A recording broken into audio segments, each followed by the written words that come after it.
So how many people like to always get what you want and have it your own way all the time? Anybody like that?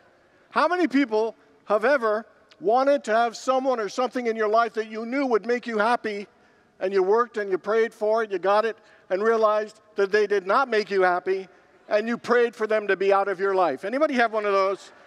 We call those, they seemed like it seemed like a good idea at the time experiences. Last one. How many people have ever had something you wanted and you didn't get it, but it turned out to be even better than you thought it would be? Anybody have that experience? The Dalai Lama said, remember that sometimes not getting what you want is a wonderful stroke of luck. You can't always get what you want, but if you try sometimes, you might find you get what you need.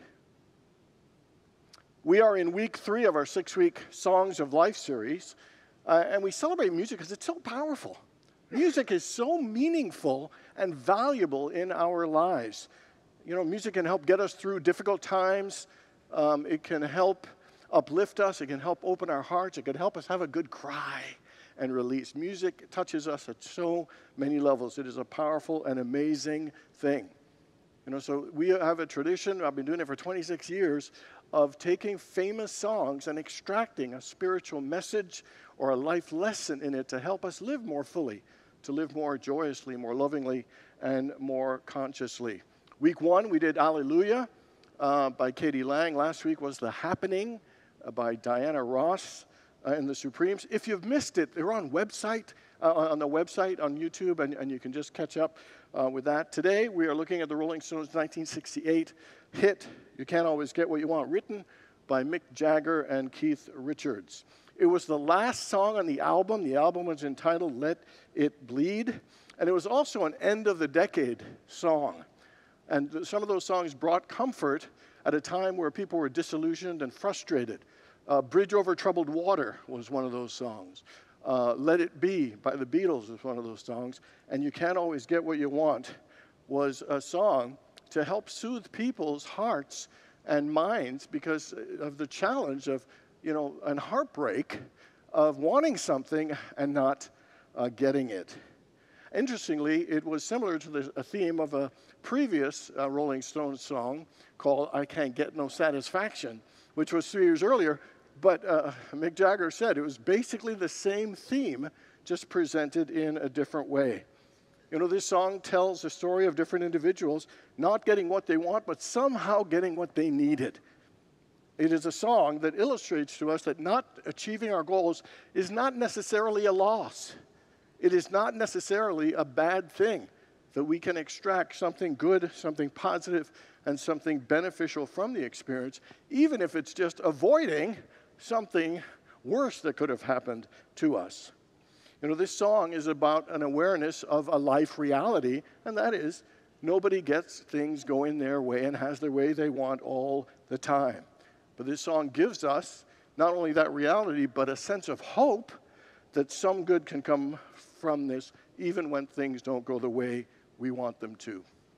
So today we're going to look at 3 spiritual lessons, 3 life lessons that we can extract from this song, You Can't Always Get What You Want. The first lesson, I think it inspired me, is the importance of pursuing your desires. You can't always get what you want, but it's important to have something that you want. You know, we are creators. We are here to create. You know, that we are here to build, to transform, to expand and to manifest. And so it's an important thing for us to have dreams, to have desires, and to pursue those. That's an important part of why we are here. You know, I would say desire is a fundamental aspect of our existence because it ignites our passions. It fuels our dreams. It propels us forward into our spiritual life and our human life. And having a desire recognizes that we have a potential within us to attract and create and fulfill, greater possibilities for ourselves and in our lives. Desire is that impulse, is that catalyst that harnesses our spiritual energy. and our creative powers and abilities. And even if we don't get it, it is the act of pursuing and seeking and moving towards our dreams and desires that makes a huge difference and benefit in our lives. And God has given us all kinds of ways for us to create, to manifest, and pursue with the power of our words, the power of our thoughts, by asking, by seeking, by knocking, by choosing, by deciding, by having a vision. And it is in the pursuing of our goals, the pursuing of our dreams and desires, that I think we tap into deeper dimensions of who we are.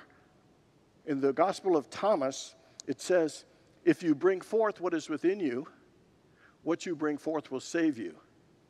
If you do not bring forth what is within you, what you do not bring forth will destroy you. And I truly believe the way we bring forth the glory of God, the way we bring forth our gifts and talents and our spiritual attributes, it is by pursuing our desires. It is moving and channeling our spiritual energy and our creative energy to some greater good and to some greater possibility. And it is in that process amazing things happen. So whether we achieve it or not, blessings and benefits and good is created from that very act of pursuing and seeking our desires. And for us to pursue it, we need to know what it is. We need to get clear about what it is that we want. What is it that you are seeking? What is it that you want to create and manifest for your life? The Bible mentions several times that we need to seek. Seek and you will find. To seek means to have an active pursuit, to use intentional action, to use dedicated effort towards some greater good with an open mind to be expanded and to be guided in better ways. Seek and ye shall find. And it says, seek ye first his kingdom and his righteousness, and all these things will be added unto you. If you seek me, you will find me if you seek me with all your heart. So the way we pursue our desires is by seeking. It is with intentional, focused actions towards some greater good or possibilities for our lives. And it is in the process that we're rewarded, not just when we reach that end goal. I've seen several interviews with Jerry Seinfeld and different comedians, and whenever they get together, what they all talk about? The process of creating a joke. They talk about all their tough times, and when they got booed, and when they got heckled. They talk about the process. They don't talk about, hey, look, we've made it now. They talk about the process of giving of themselves, and learning, and putting it out there, and how they kept showing up, and improved. And the truth is, to bring forth the glory of God and bring forth the best in ourselves, it is that we need to keep seeking what we want and pursuing our highest dreams and our highest desires. So my question for you is, what are you seeking? What is it that you want? What is the desire that you are pursuing in your life? And whether it is love or joy or a sense of meaning or purpose or fulfillment, whether it is a time of healing and a time of withdrawing, what is it that you are pursuing? What is it that you are seeking? And the important thing is to know what you want. Know what you're being called towards. Know what your inner desire is, and then seek it. And then pursue it. And so that's the first thing I think this song inspires us, is to pursue your desires. The second thing I think it teaches us is the importance to seek acceptance and to seek trust. We already mentioned it. The inevitable part of life is things will not always go the way you want. You will not always achieve all your goals. You will not always have things work in our relationships or other aspects of our lives. That is a truism in life. And even with our best laid plans, things don't always go the way we want. So our best ally when life doesn't go the way we want is acceptance. Because acceptance is making a choice to not fight against what has already happened. It is not to hate it or judge it or to get angry at what has already happened and not waste our energy in that way. Acceptance is actually choosing to make peace with how life is, to make peace with what has happened, to make peace with what is going on. Acceptance is to understand that life sometimes goes at a different rhythm and a different pace. There are ebbs and flows, there are highs and lows, there are twists and turns, there are changes. And acceptance is about saying, I'm going to roll with the flow of life instead of trying to swim against the current. Acceptance is an understanding that things unfold in a certain way, and they're not always necessarily the way we think that they should. Acceptance really invites us to embrace what is, and it invites us to let go of our attachments and our judgments and our rigid expectations of how we think life should be, and how we think life should be for ourselves as well as for our family and the world. You know, acceptance is about letting go of all of our stuff and then trusting the intelligence of the universe that all things are working together for our highest good. Trusting that there's a higher power and a wisdom and knowledge within ourselves that are leading us through this and other experiences to something greater and better for ourselves. One of the greatest aspects of acceptance and trust is to say these 4 words, "Thy will be done." That is such a powerful, no matter what situation you're in, to get to that place to literally seek acceptance, to seek trust, and to be able to say, "Thy will be done." It shows that acceptance is a relaxing into God. It is a relaxing into our faith and a relaxing into knowing that things will work out for our highest good. Relaxing into the awareness that I'm okay, that this will work out even if I can't see it right now, and things will get better and life will show me greater things. The mystic Joseph Campbell said, "We must be willing to let go of the life we have planned so to have the life that is waiting for us."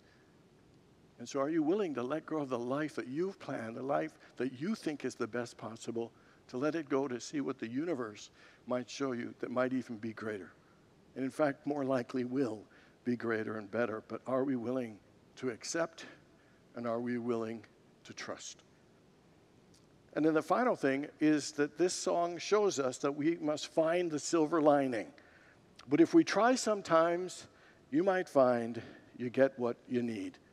You know, that when life doesn't work out, I will guarantee in every situation there is always a silver lining. But we have to try. We have to look for the positive. We have to see the good in the situation. We have to look for the blessing and the benefit and the wisdom and the gifts that come from that situation. You know, in 1 Thessalonians it says, "In all things give thanks, for this is God's will for you." Because it means in whatever situation your life is in, there is something to be grateful for. Because God is there. And if God is there, that means good is there. And it is our work to see that good, to see those blessings, to see those benefits and the gifts that come from it. You know, in this song, the guy talks about meeting a woman at a reception, and so he likes her. He wants to date her, and then he ends up not getting what he wants.